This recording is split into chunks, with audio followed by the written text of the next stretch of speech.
Welcome to the Luxury Listing Specialist Podcast with Michael LaFido, where top luxury agents reveal their best practices, plus interviews with real estate industry influencers, thought leaders, and luxury marketing experts. You'll come away from each episode with new strategies and tactics to dominate high-end homes in any market. And now for the latest episode of Luxury Listing Specialist. Here's your host, luxury real estate expert, coach, and trainer, Michael LaFido. Hey folks, it's Michael LaFido, and welcome to another episode of the Luxury Listing Specialist Podcast. I'm really excited for today's guest. In the past, as you know, we've had industry experts helping agents with various tools and resources. We've also interviewed top rock star agents. And today it's very similar. We're going to be interviewing somebody that's going to help the agent break into and eventually dominate and attract high-end, high-net-worth individual potential clients, but also, how to prepare for that, what I would call that trophy listing appointment, and how to actually get it, but more from an angle of a trainer and someone that runs a luxury division. So it's going to be from an expert, but not an expert that's gotten the training like most agents do. And so again, the Luxury Listing Podcast, we're all about cutting edge, outside the box creativity. I mean, if you want traditional Tammy type stuff, you were in the wrong spot. This podcast is for those agents looking to break into or dominate selling high-end and luxury homes using non-traditional approaches. And again, with that being said, what better introduction than Leigh Greenwood, who's the VP of the luxury division for Windermere Services Company. Leigh, thank you so much for carving out time for this interview today. Thank you for having me. And real quick, before you give your story, Windermere is one of the largest real estate firms in Western U.S. There's, over 6,000 agents. You guys have been around from the 1970s. It's family-run. What else can you tell me about Windermere Services? Thank you. Yes, all of those facts are true. Windermere is the largest real estate company in the Western United States, and as I focus in the luxury division here in Western Washington, it also spans all divisions across many, many states, including Hawaii. But it is a solid company that is built on authentic, humble, natured individuals, and is looked at as really a pillar of excellence here in the state of Washington and beyond. Okay, that's very helpful. And again, offline, you shared with me a little bit of history and how you came to your position of VP for the luxury division there at Windermere. Would you mind sharing for the listeners a little bit about your history? And thankfully, there's not a big, long history lesson of luxuries and real estate. So that's kind of one of the reasons I had you on this show. Is I'm a big believer. I tell agents, don't think like real estate agents, think like marketers. And you are a marketer with no previous real estate history, and that's why we've had you on the show, because it is a breath of fresh air. So share with the folks a little bit about your history. Yeah, I, without even realizing it, sort of became a specialist in the luxury space. Over the last 20 years, I've been working in everything from fashion to editorial to high-end art sales, gallery, and nonprofit work, as well as being recruited into the ultra-high net worth division of private banking. And early on in my career, I started working for Dale Chihuly, who's a world-renowned glass artist based out of Seattle. And in my 20s, was working with very, very affluent and famous people, and had to be comfortable in that space, selling high-end artwork up into the millions of dollars, and continued to be a consultant for him for a number of years. So all of those things combined led me to a point where I was approached by the Jacobys, who own Windermere, to help them develop their luxury space in Western Washington. And I came on board a little over a year ago to do so. Okay, so you've been on for a little over a year. Obviously, you and I met at the Inman Luxury Conference, and you shared with me you guys just launched what you're calling an ultra luxury division in Washington, right, for $3 million plus properties. Yeah, and that was really fun to be at the Inman conference. That was our first showing of our brand that we had been, creating for almost a year in the making at that point. So that was a really great unveiling, and what a place to do it, the Beverly Hills Hotel. I know. It's great. Yeah. For those of you that are listening and you haven't gone to the Inman Luxury Conference, I highly recommend it. I don't have the dates handy, but I believe it's October. And it's a full day. Basically you get there the night before. There's a little gathering all day, and then a post party at a mansion locally, and some great speakers, great content. Mm-hmm. And great networking. Yeah. Great networking, absolutely. Yeah. So let's, the two big takeaways I'd like to focus on for today's listeners. Number one, I guess, would be, I guess, baby steps first, right? How do you position yourself to attract more opportunities? I like using the word opportunities, whether that be for listing appointments, working with buyers, maybe the opportunity to get in front of some of these influencers in the high net worth community. So maybe that'll be step one of this interview, and then step two would be, all right, hey, you got the phone to ring. How do you prepare for that appointment, and how do you get it? How does that sound? That sounds great. I like right, the order in which you have gone, because oftentimes what I realized is that brokers don't go in that order. And so my first advice would be to be prepared well in advance from when the phone rings. Oftentimes the phone rings, and then you get the hurried call of, oh my gosh, now what do I do? So I like to think about, how do we strategically place you as the broker or the agent into a position where when that opportunity does call, you are completely prepared. So as I work with individual agents and brokers who are either already existing within that market or are wanting to break into that luxury market, of course they always walk in and want the formal introduction to the president of the bank. And I always say, let's rewind. We need to make sure that you and your brand are up to the standards for when that introduction comes, that you can speak properly about that space, know everything you need to know about that space, because the only opportunity you have with that one-on-one, you have to be 100% confident and in the know, educated and polished. So the first thing I say, Google yourself. What comes up? What do you look like from the outside perspective? Depending, a lot of brokers and agents are working furiously, especially in the Seattle market, where, wow, the market is just moving so quickly that they kind of forget to carve out time to step back and look at their brand as a whole.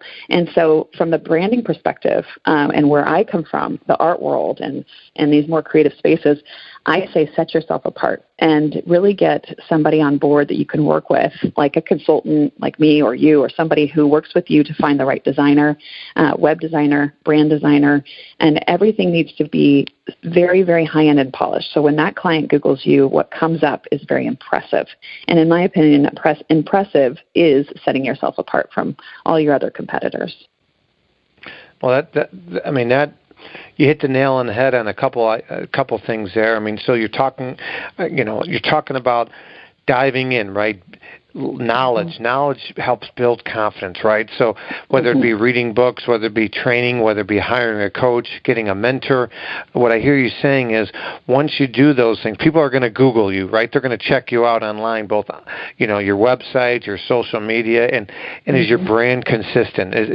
Are you branding yourself as a luxury agent, or if you are branding yourself as a luxury agent and they go check you out online and you're showing foreclosures after dark and everything looks like it's a van down by the river, there's not a congruency with your message to the market match, right? And so what I hear you talking about is not just positioning yourself, but making sure that your brand reflects, your message, right? Absolutely, yes. And that includes everything from how you are involved with your community, how you attend the top philanthropic events, if you're on a board that you believe in and you start making connections there.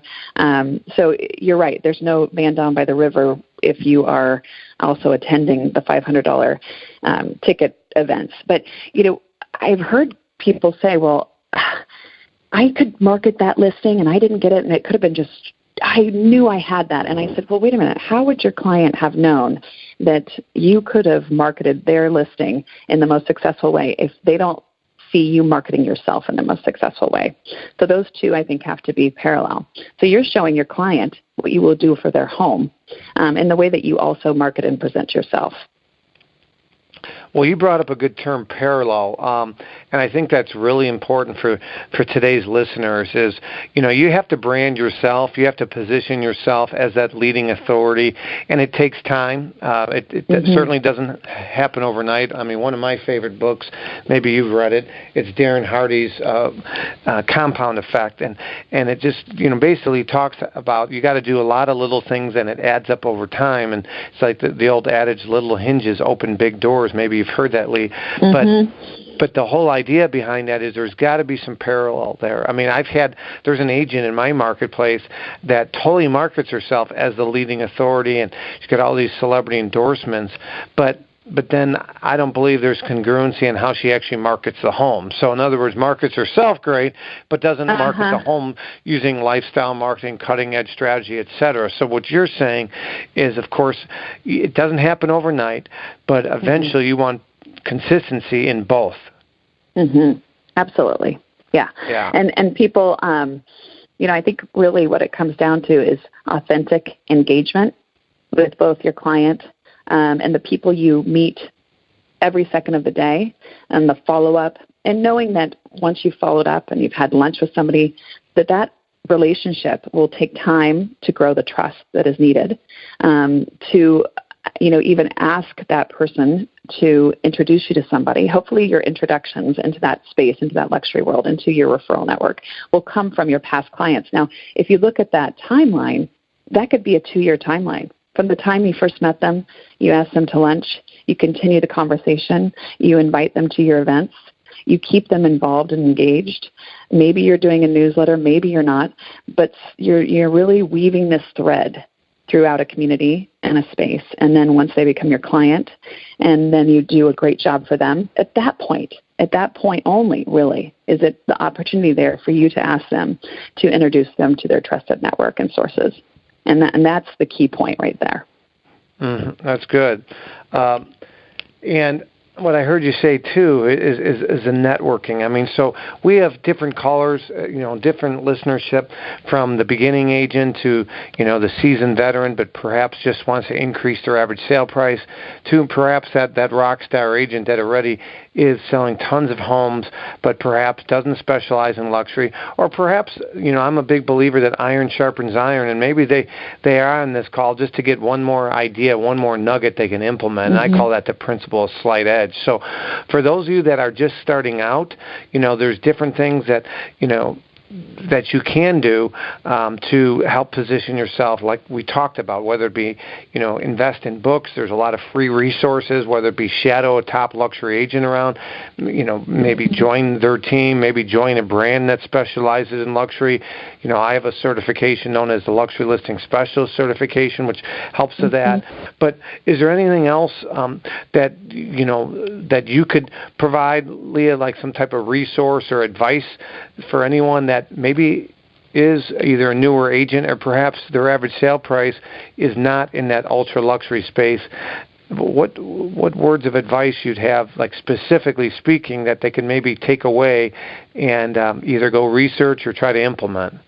Well, I think what is throughout my entire career, and this was just luckily how I was raised, but early on I came in when I was 21 years old, and you kind of don't have the fear of anything in the world in you, and you say, I want to get involved in my community, and that was important to me in the way that I was raised. So I went to the Seattle Art Museum, and I said, I want to start a group for young people, and I gathered a couple people. I was new to the city, and we created this young person's networking group that ended up growing and being a really prolific thing. I did the same thing in Honolulu, Hawaii.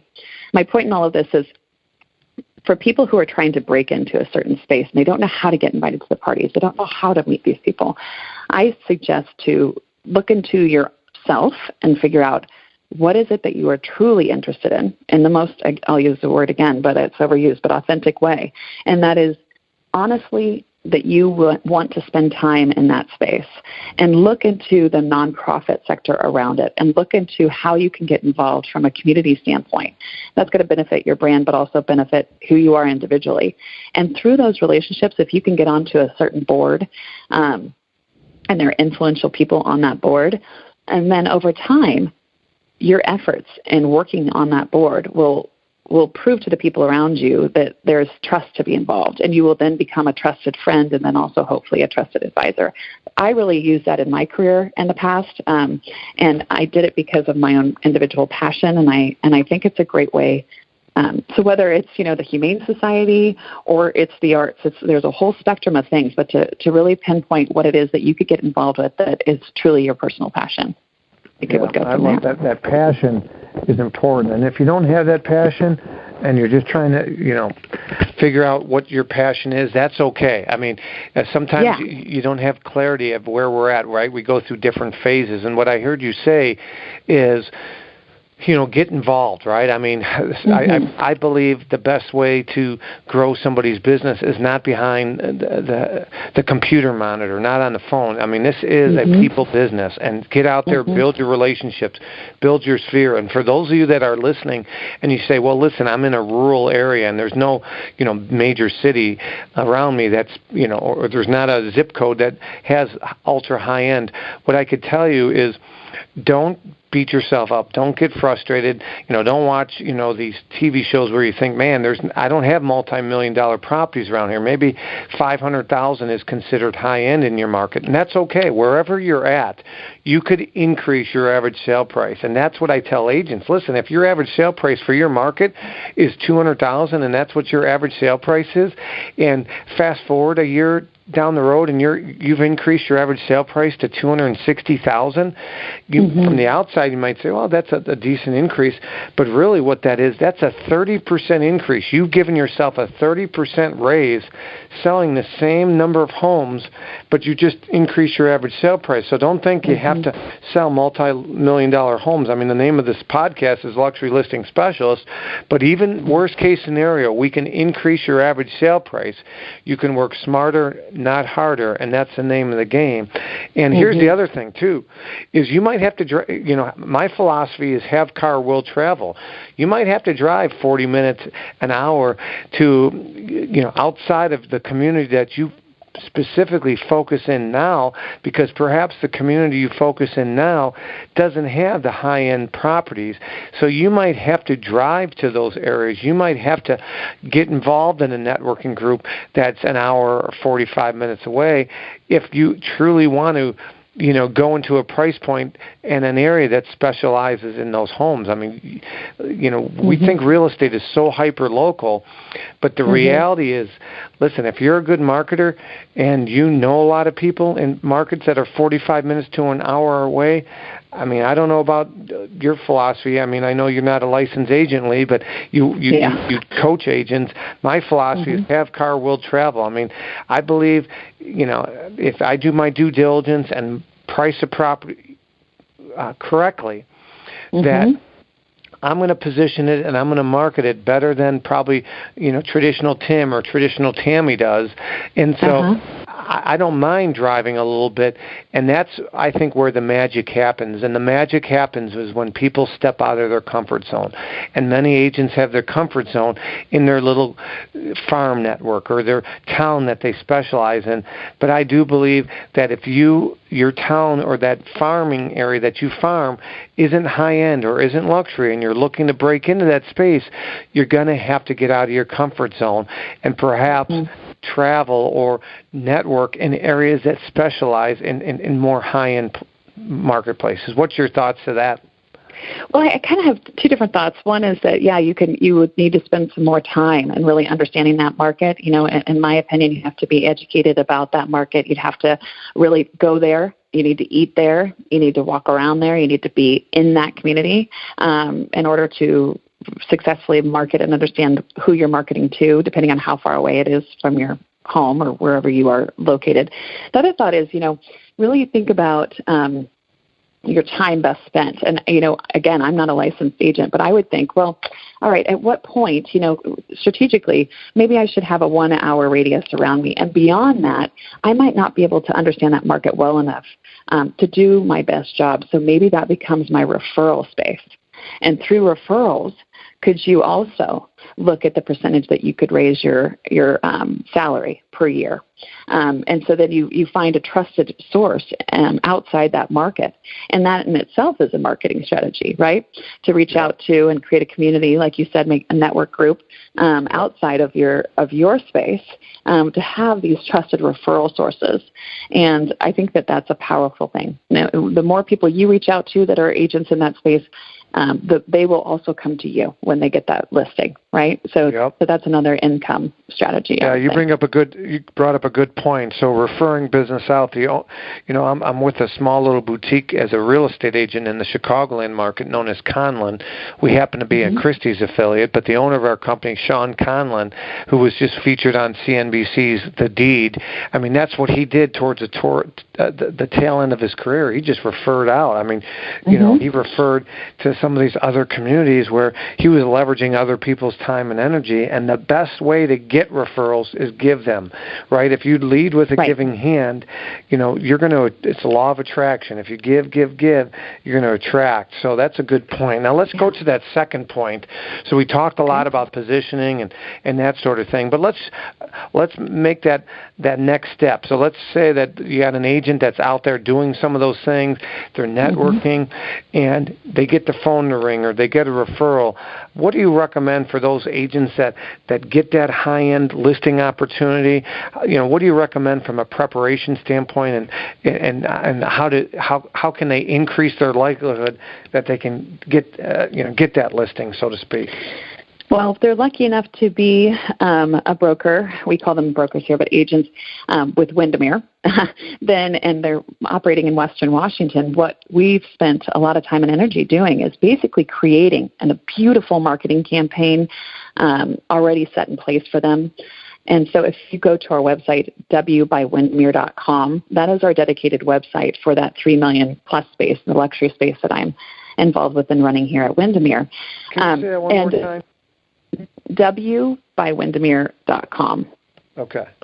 And we are the W collection at Windermere. So you can also go to windermere.com and you will see some of our W collection listings there on the home page. We have an icon and you can click through. So social media, Facebook, wbywindermere.com. So we have a lot of support for our agents, and we have created beautiful materials that they can go in and they can order and customize in a way that feels very, very special once they've gotten the listing. But also going into the listing, we've prepared an incredible listing packet that they have that's a really, really top-notch, beautiful, high-end, outside-the-box, not the norm, so that they can walk in confidently with this listing packet and say, this is what's behind me, being affiliated with the W Collection, being affiliated with Windermere, and these are my resources. So I always say be prepared, be prepared, be confident, know your competition if you can, know the seller as much as possible, know the house as much as possible, and think outside the box. That's one of the things that you touched upon early on in this podcast. But if it's a home with history, reach out to a historian, get a book created on that home, and walk in with that to the listing. What a great opportunity for you to kind of knock their socks off. What if it's an incredible waterfront listing that you could say that you'd be happy to have a yacht that would escort the potential buyers up to their dock for these listings? Our space is an interesting space in Western Washington where we are. We have the San Juan Islands. I don't know if you all saw the article last Friday in the mansion section of the Wall Street Journal about the San Juan Islands, but our top listing at $20 million for W Collection is listed up in the San Juan Islands with a private airstrip. So there's so many opportunities to think outside the box in that luxury space, from flying in, from accessing yachts to do super high-end stuff. But have your list of vendors walk in, depending on if you're working on a team or if you're working individually. The team is with your client, and position it so that you have these trusted sources and resources, and really show that confidence walking in listing. You do not want to miss a beat. So when you walk out, you feel like you've really covered your space. Yeah, that's a great point. So I heard you say, you didn't say the word, but in so many ways you said it. In so many ways, differentiation differentiate yourself, right? I mean, from the printed materials to the experience to your creativity. I mean, differentiation is, there's so many agents out there. I forgot, we're at 1.3 million. The numbers change all the time. But differentiate yourself from the competition.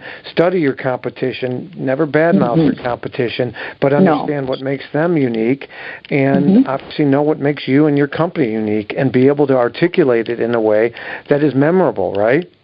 Yes. Yep, absolutely. And also knowing your seller as much as you can. If you Google them and they are a CEO of a tech company, versus you Google them and they're an art dealer from New York, how are they going to? What type of presentation do you present, or what type of conversation do you present to that client in that moment? Is it image driven? Is it factual? Really, I think you can really think about the strategy behind how do I best connect to this client. And how am I going to do that in an effective manner to who I'm speaking to in particular? Well, that's one of the things that we teach with our certification is you need to have 3 types of listing presentations. So if you have factual information and you're dealing with a D, a driver, a bottom line type of guy, that might be effective to the audience. I'm a big disc personality guy. But if you have a bunch of visuals and then you have yourself a C, someone that's analytical, they're left brain, electrical engineer type, they're skeptical by nature. You need a lot of visuals, a lot of factual information. You got to cite your sources. Then if you just have a bunch of pictures and not the details, you might lose them. So you got to really understand who your audience is and ahead of time, right? I mean, you need to know what you're dealing with. You said research them is key, but I like to know what their personality type is ahead of time. And so there's some things that you can do, of course, to figure that out. You're not going to ask them, of course, but there's questions you can ask them, and based on the way they respond, how they answer, you can figure out, and then you can cater your presentation towards the audience, towards them. Yes. Very important. I agree. That is very important.